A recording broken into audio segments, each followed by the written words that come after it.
Assalamualaikum warahmatullahi wabarakatuh. Baik saudara, kesempatan kali ini kita akan mengangkat sebuah refleksi sufistik dengan judul Sufi Sejati. Ketika langkah kita mulai goyah oleh kebisingan dunia, suara para sufi datang seperti angin lembut dari padang pasir yang luas.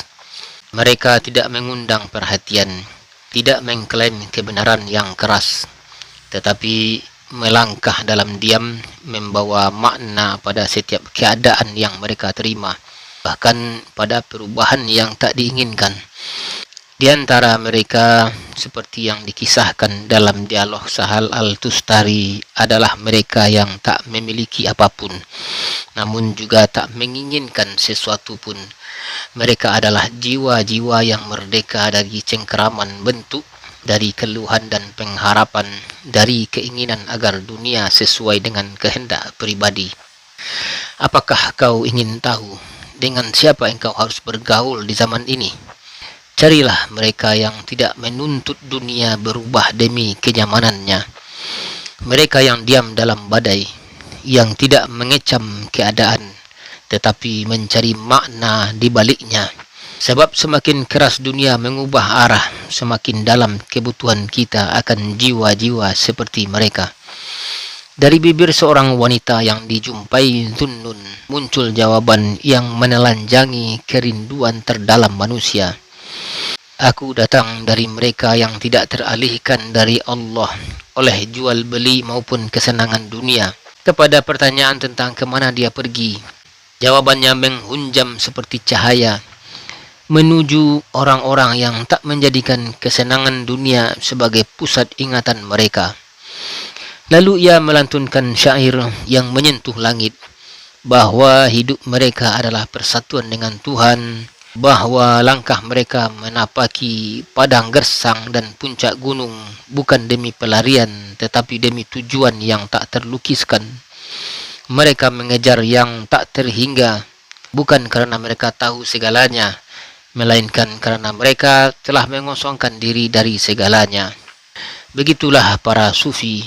Mereka tak hanya menjauhi dunia secara fisik, tetapi mereka juga melepaskan hatinya dari setiap ikatan yang menjadikan makhluk sebagai tujuan. Seperti dikatakan Abu Ali Al-Rudabari, sufi adalah dia yang memakai wol di atas kesuciannya, menahan nafsunya dari tirani, dan berjalan di jalan para pilihan. Wol adalah pakaian orang miskin, bukan sekadar kain, tetapi simbol dari penolakan terhadap kemewahan batin. Kesucian tidak cukup tanpa penaklukan nafsu, dan kemenangan sejati bukanlah mengalahkan manusia lain, tetapi mengalahkan dunia yang bersarang di hati sendiri. Sahal Al-Tustari menyebut sufi sebagai mereka yang bersih dari kotoran, penuh kontemplasi, terpisah dari manusia karena Allah, dan bagi mereka emas dan lumpur sama saja. Kekayaan batin seperti ini tidak lahir dari banyaknya amal, tetapi dari dalamnya pengenalan. Abu Al-Husain Al-Nuri menambahkan, sufisme adalah meninggalkan bagian dari jiwa yang fana dan menyatu dengan jiwa yang kekal. Sementara Al-Junaid menyempurnakan makna itu dengan kata-kata yang menghentak. Sufisme adalah penyucian hati dari makhluk, penarikan dari sifat-sifat lahiriah, pemadaman hawa nafsu, penyerapan pada sifat-sifat ruhani, keterikatan pada ilmu hakikat, menggunakan apa yang lebih cocok untuk akhirat, membimbing seluruh umat setia kepada Allah dan mengikuti Nabi dalam syariat. Lalu Yusuf ibnu Al-Husain menutupnya dengan kalimat yang seolah menyapu semua keraguan. Di setiap zaman ada sekelompok kecil manusia pilihan, wakil-wakil Tuhan di bumi yang tersembunyi dari pandangan makhluk.